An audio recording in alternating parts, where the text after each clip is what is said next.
Absolutely blows my mind that all of a sudden it's such shame that Bobby's sitting up here, he's questioning science, because I guarantee you if he was sitting here and he was going to be the secretary of HHS underneath the former President Biden, which I enjoy saying former president, I would bet you that you guys would have his back 100% and enjoy the fact that he's questioning science and would probably support his positions 100%. But because he's now on the Republican side, you guys have went way off the rail. And how dare he question science? My God, if we didn't question science, where would we be today? We've always questioned science. Science is always evolving and always changing. Have a glass of wine a day, it's healthy for you. Don't have a glass of wine a day. Have a piece of chocolate a day, it's healthy for you. Dark chocolate is healthy for you. Take an aspirin a day, as Senator Rand Paul pulled out. I mean, where would we be today if we didn't ever question science? But I will say there's an issue that I have as a father of 6, that when my kids come out from getting their vaccines, they look like a freaking pincushion. I mean, 72 vaccinations? I think there's a reason we should be questioning this. When you start looking at the rise of autism, why wouldn't we be looking at everything? Who wouldn't want to look at everything? Give me anybody in this room that doesn't know somebody that you're personally connected to that one of their children doesn't suffer from some severity of autism. Give me one. And you guys are all saying that Bobby can't question it? I don't get it, guys. I don't understand your point, other than the fact you just oppose him because he supports a president that you guys don't like now. I applaud him for going into the situation and saying, let's question something. The definition of insanity is doing the same thing, expecting different results.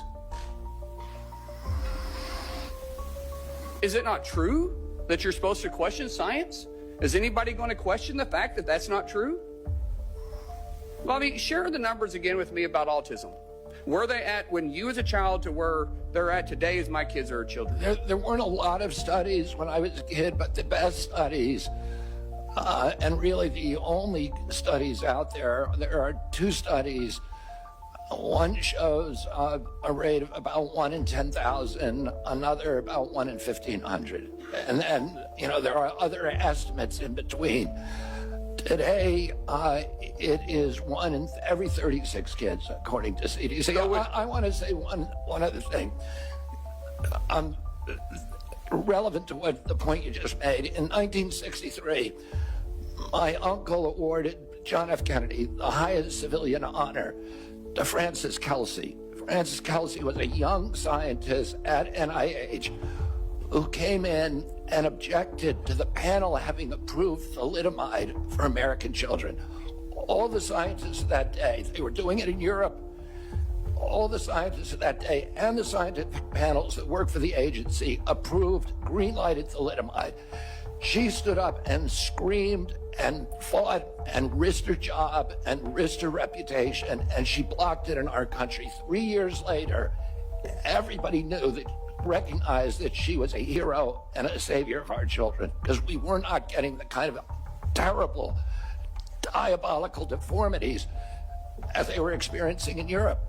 My uncle gave her the highest civilian honor because she questioned science and was courageous enough to stand up and say, I don't care what happens to me. This cannot happen. And irony is that she was a Democrat at that time and she questioned science. But now all of a sudden, because you're working for Republicans, you're not allowed to question science. Let's go back to this and say let's just use the number of 1 in 10,000 at your age. Now, we're a little bit different in age. I'm not going to say how old you are, but you look great for your age. I will say that 1 in 36, that's not a pandemic, then what is?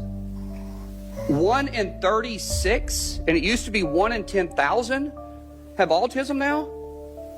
Can any of you guys with a straight face say that we shouldn't look at every aspect to what we're putting in our kids, be it from the food to the vaccines?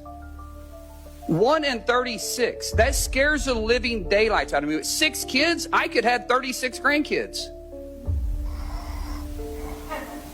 I'm just doing the math.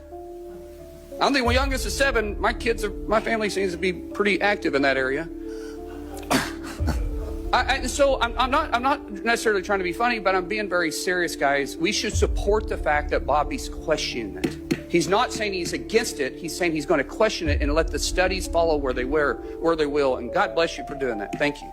Thank you, Senator.